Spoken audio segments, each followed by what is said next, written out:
Talk Nerdy is brought to you by its sponsor AT&T, which provides IU students, faculty, and staff with personal cellular services at discounted rates.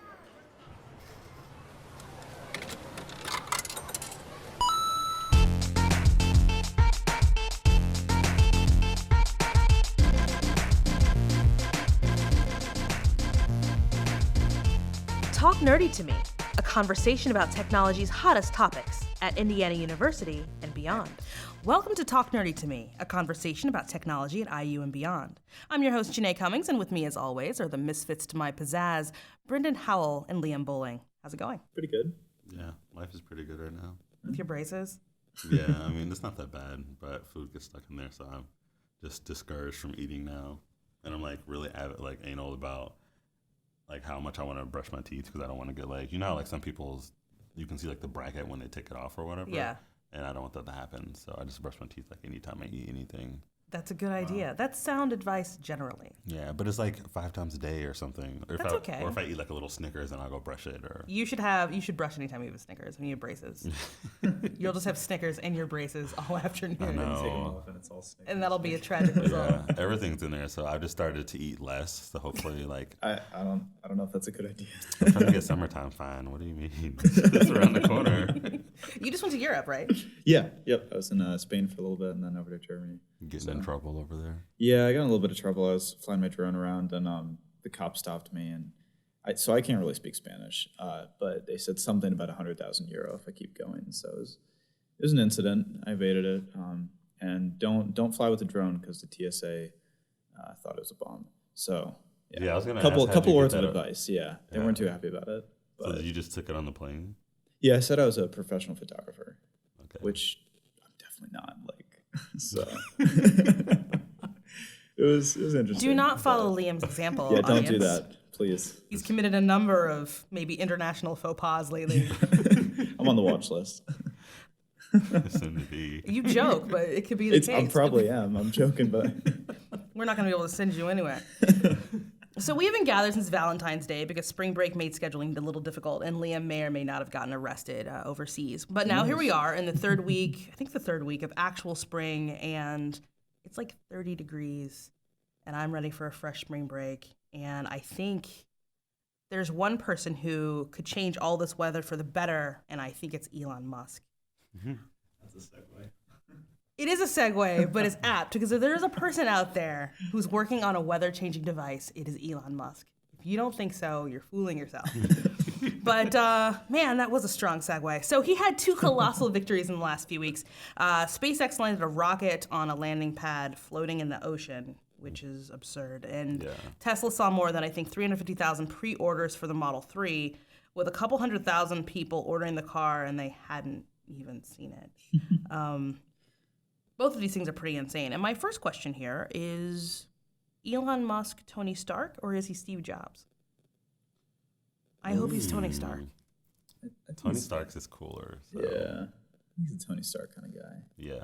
He's really smart like himself. Steve was more of a visionary type of bring everyone together type person. And I think Elon is actually extremely intelligent person.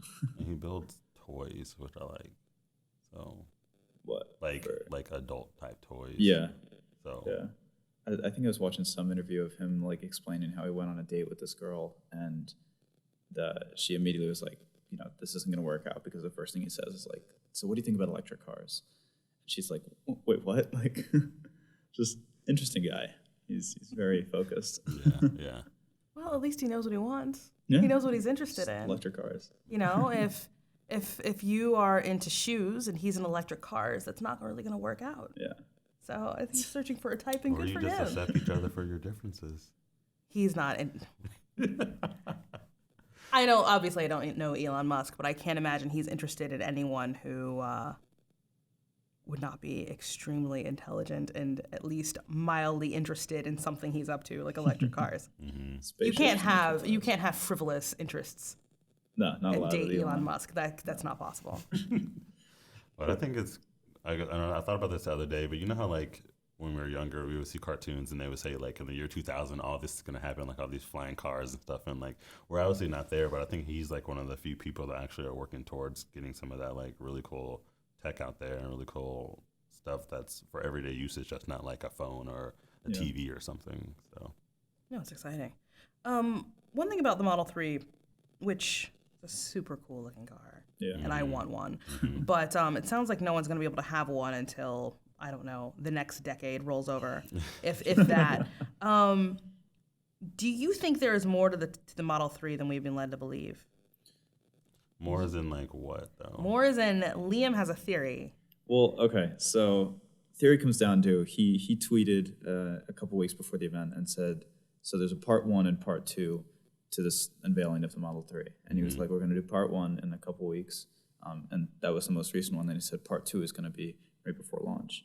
So then he tweeted, like, after the 350,000 people reserved him, he was like, wow, I wasn't expecting this until part 2 comes out.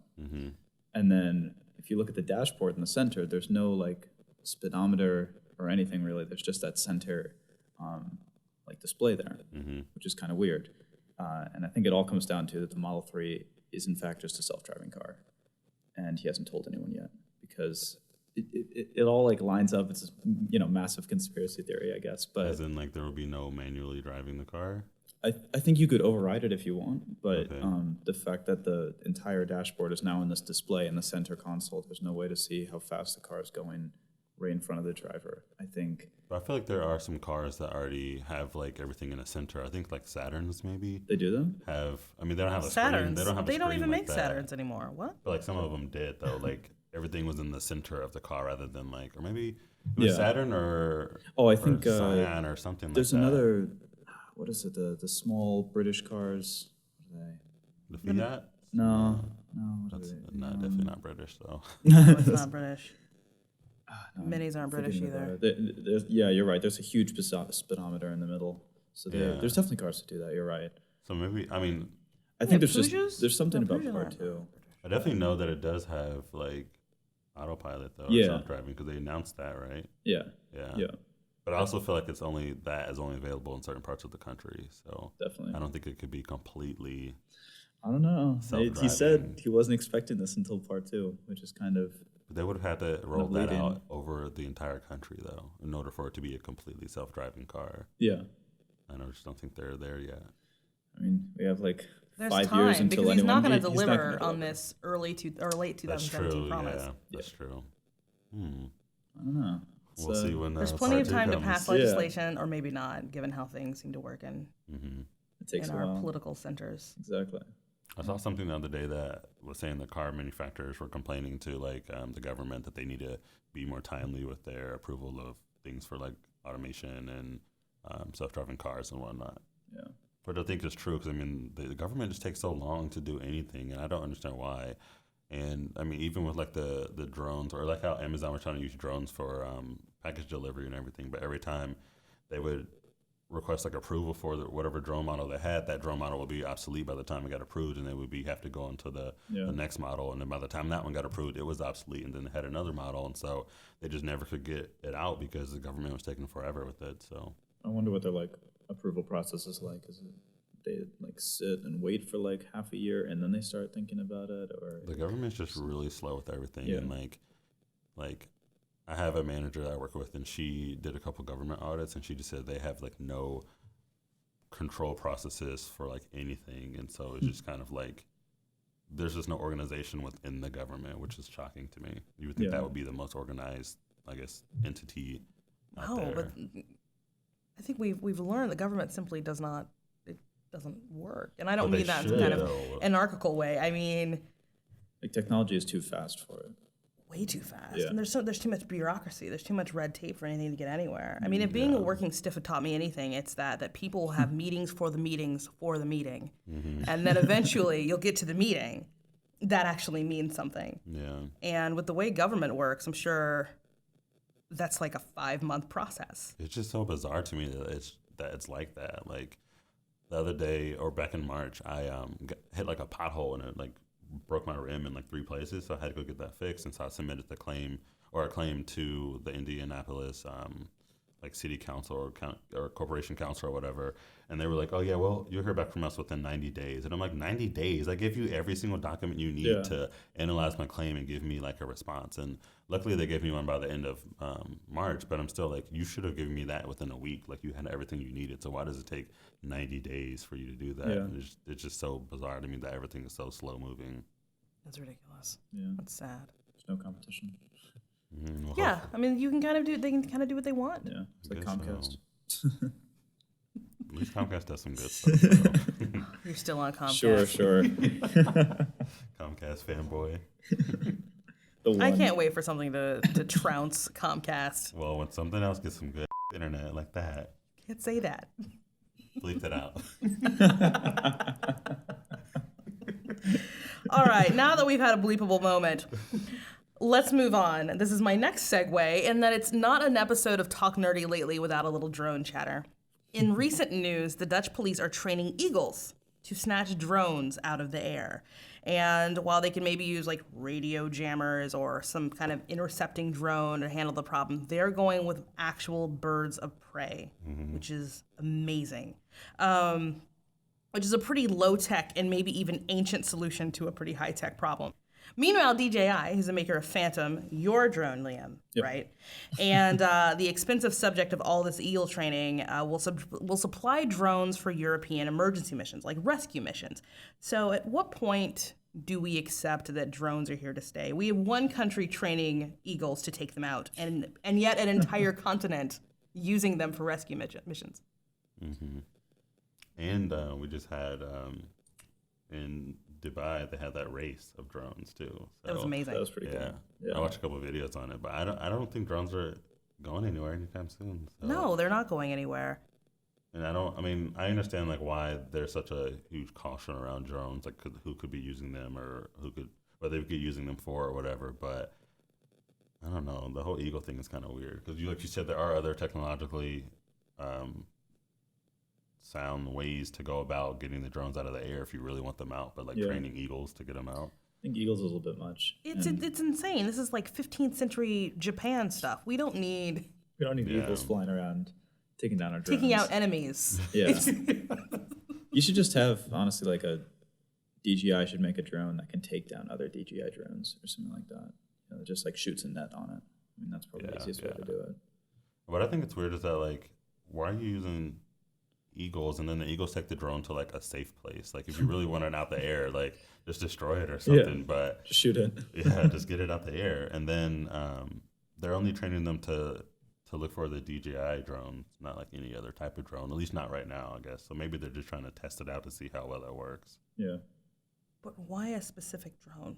Because it's maybe the largest and probably the most popular too. And they're the most most of them are out there. That's insane. Yeah.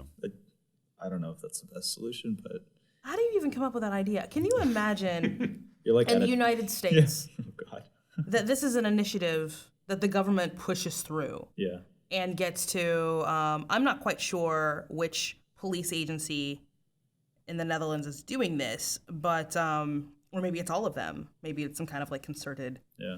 It says the Dutch National Police. Just the National Police. Just like, imagine that meeting going down, like someone giving a presentation to like the top police chiefs, like, so we're going to use eagles. Like, what? It almost seems like a snarky remark someone makes in the meeting, and then everyone is on board. Yeah. Oh, it's a fantastic idea. That's great. That's the best thing ever. Eagles, yes. Yeah. I have a couple. You know, we can just... Because what are those those chump animals doing anyway? Exactly. Let's put them to use. They're in cages right now. We got to have them take down our drones. I don't know. It's so weird. And yet kind of cool.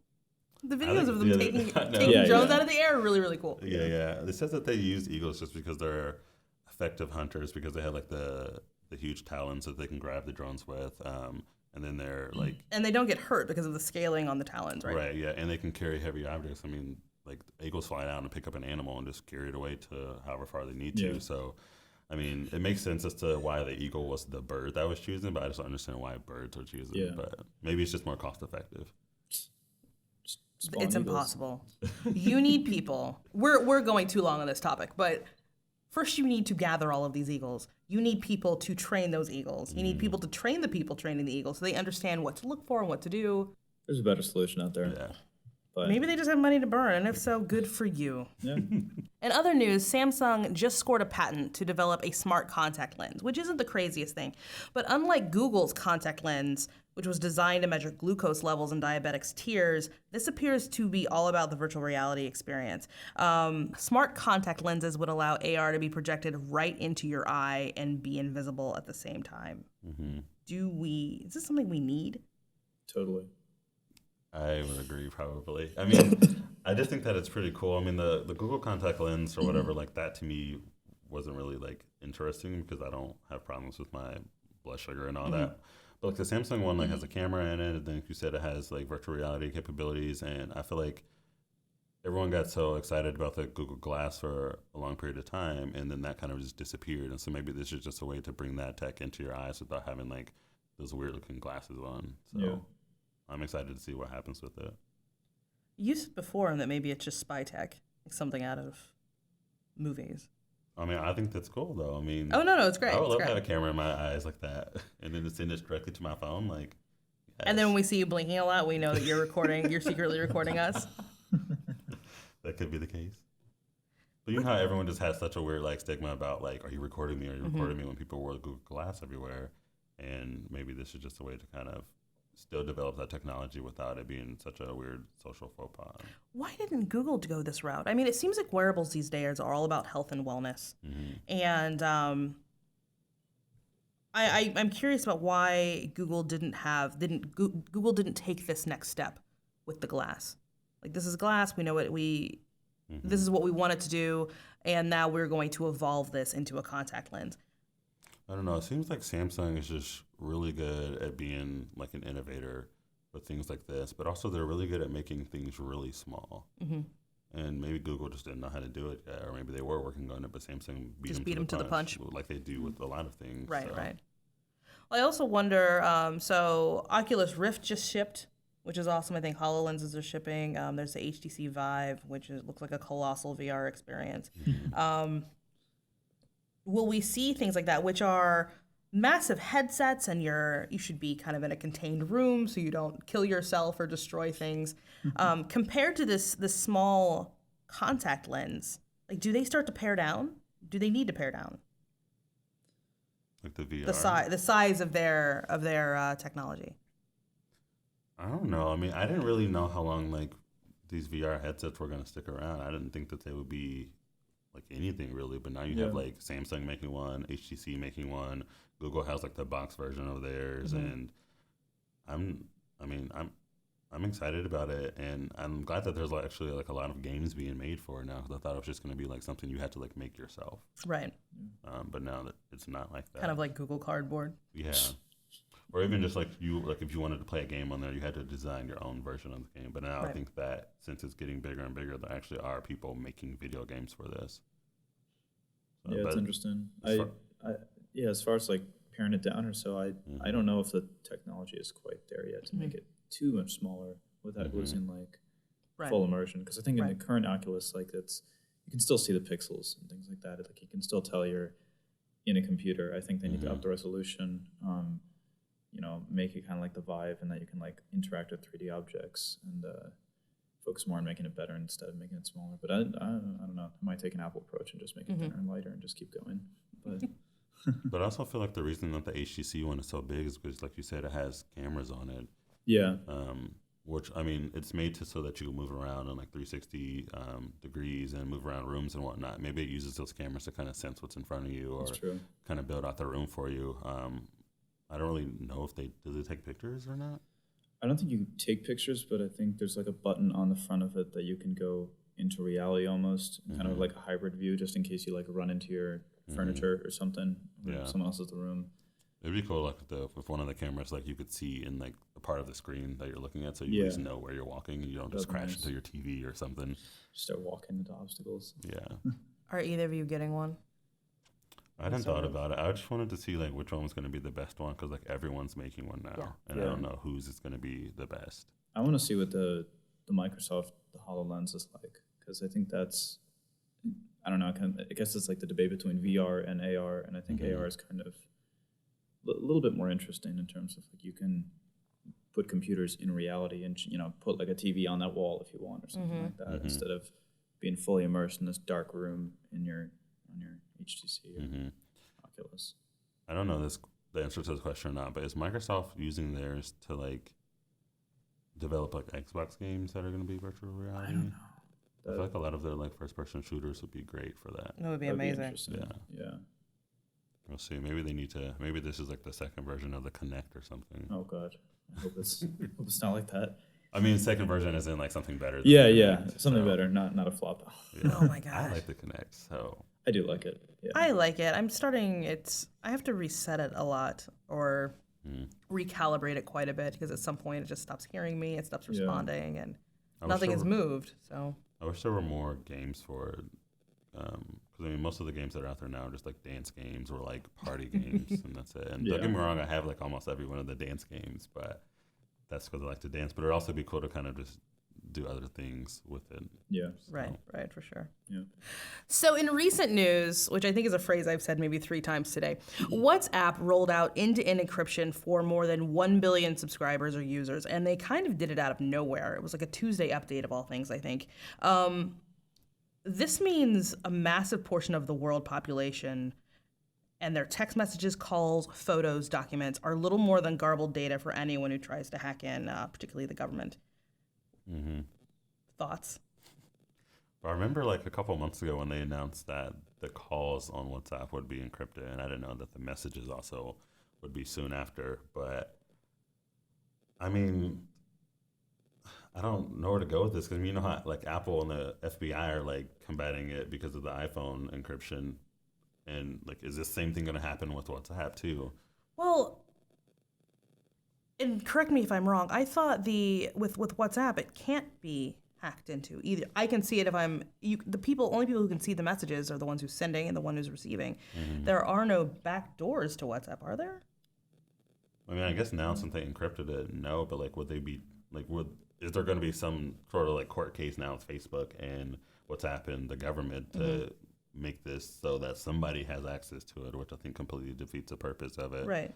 But I mean, it's also like, I don't know. I mean, think about the people that use WhatsApp too. Like, it just makes it a little bit more complicated. And what if WhatsApp gets shut down somehow or whatever? Like, I feel like a lot of like, especially like students at IU, a lot of them use that to communicate with their families back home, and so they kind of need that to have a little piece of home with them. So hopefully it sticks around and nothing comes of it. Well, I think, and that's something I think people forget, is that they believe that WhatsApp is just for whistleblowers and international bad guys and people who are just like hobbyists in crypto or whatever, when that's not actually the case. It's bringing messaging to people who wouldn't otherwise have it and maybe not able to otherwise afford it. And shutting it down would be very damaging and dangerous. Yeah. And like markets that have a lot of like a mixture between iPhone and Android, because there's not really a good platform to communicate between the two. Like in Europe, everyone I know there, it's all WhatsApp. Everyone uses WhatsApp. It's not iMessage. It's not like Google Hangouts or anything. And it's all that, because it doesn't matter what type of phone. You have a Windows phone. You have I don't know if BlackBerry still has their WhatsApp thing, but iPhone and Android, you can all communicate with each other really quickly. So it's, I don't know. I don't think it's going to go away anytime soon, but this is definitely going to make things really complicated in the courtroom. We mentioned a bit ago that Facebook owns WhatsApp, and the timing of this, given the recent encryption battles between the FBI and Apple and any other tech company in the government, is this something, do you think, maybe that Apple or that Facebook maybe pushed through faster in light of what was going on? Yeah, definitely. Yeah, I think this was in the works for a while, but I think in recent, how aggressive the FBI has been, and other governments kind of watching this case really closely to see what they can bring on too. I think this was definitely something Zuckerberg was like, we got to get this done because it's very important. Done now. Yeah, because he was one of the people who sided. I think they submitted like a amicus brief or something to say that we agree with Apple on this. Yeah, and they probably pushed it faster because of that. I wonder if more of that kind of thing is coming from other tech companies. Yeah. I think we'll probably see some. I would hope so. Yeah. I'm just not sure what would be next. It's crazy that it's like basically a necessity now because privacy's just invaded so much. Yeah. We'll see. I don't know, but to answer your question though, it isn't supported on BlackBerry anymore. Oh, Yeah, which Because nothing is supported on BlackBerry nothing anymore. should be, honestly. womp womp. But I think it's kind of weird that it's not though, because a lot of like Middle Eastern countries, like BlackBerry is like one of the main Yeah. phones they use still, because they don't sell true. iPhones over there and whatnot.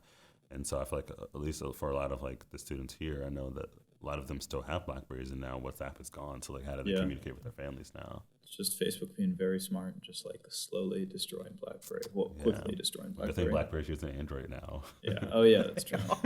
Yeah, that like passport thing.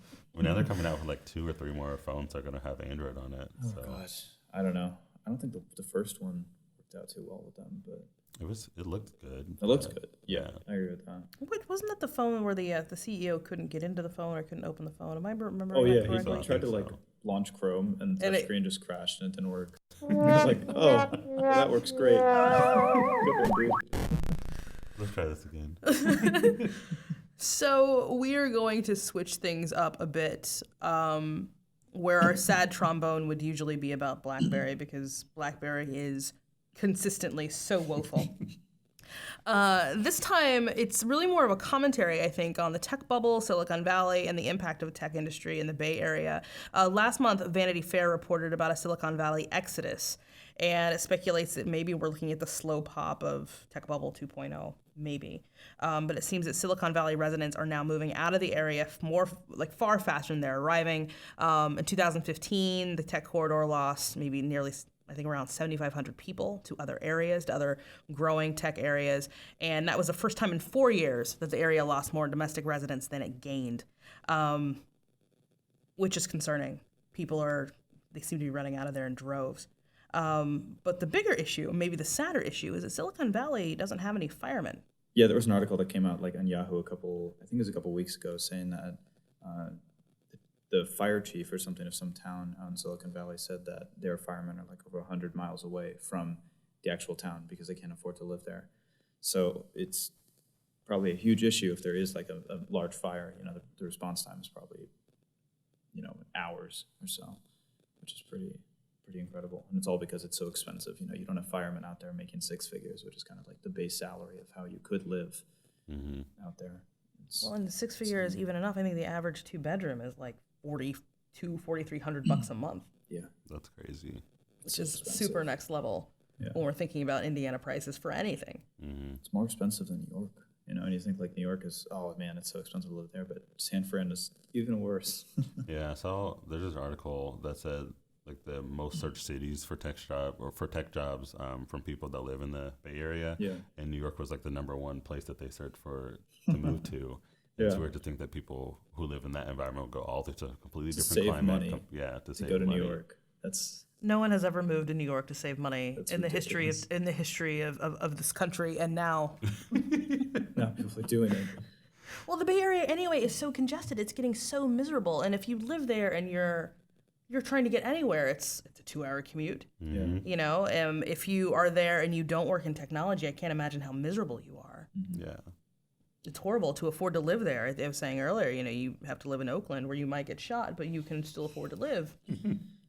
Wasn't there like I think there's a Yelp employee who works in like customer relations or something who didn't get not a very high salary, and she wrote a huge Medium article or something and explaining like how, you're right, this is it's a bubble, because anyone who is not like a software engineer at like Google or Facebook or something, they literally cannot afford to live there. It's, you're living paycheck by paycheck and you still have like a decent wage. It's really incredible. Mm-hmm. I read maybe it was a year or 2 ago. There was a guy who he wound up being like a contractor for Apple, and he didn't live like in the area either. He always commuted to work, and it was like an hour or so for him to get to work because it was just too expensive to live there, and they didn't pay like that much money. So. Well, I mean, with technology being what it is, there are plenty of people who can work remotely. And, I know that when Marissa Mayer got to Yahoo, she struck that and started making people come into the office, which upset a great many of them. But maybe it's just time to return to that kind of model. If you're going to sustain growth, Yeah. you have to let people live where they can afford to live. Mm-hmm. Yeah, that's true. It's tricky out there in San Francisco. Well, I hope that nothing catches on fire. I mean, I guess with most firehouses, firemen live there for 2-3 days at a time. Yeah, and they keep switching out. Yeah. But like, what if something like really big happens where you need more people You to need come? people on like, call. They're 2 hours Yeah. away, maybe longer because of how long it takes to get anywhere there. So I think you could see like an issue in the future, especially with not only firemen, policemen, maybe more like skilled jobs such as if you want a plumber or something like that. You're gonna have to be waiting. Well, the people who keep your infrastructure going. Exactly, and it's Yeah. really important to have them. And they literally cannot afford to live there. It's so expensive. Maybe some of our software engineers can get some extra skills and moonlight. Like, yes, I do develop these great systems by day, but at night, Yeah, I fight fires. yeah. That's a pickup line right there. It is a pickup line. I fight fires by day and by night. Yeah. In different ways. Dinner. That's a Tinder profile. Just do that. I would swipe right for that. So with that, I bring this episode of Talk Nerdy to Me to a close. If you have any feedback, questions, or want to say hi, you can reach out to us online at talknerdy.iu.edu, on Twitter at talknerdy.iu, and via email at nerdy@iu.edu. On behalf of Brendan, Liam, Ross, Joe, and our production crew, this is Janae Cummings. Thank you for listening. We'll see you soon.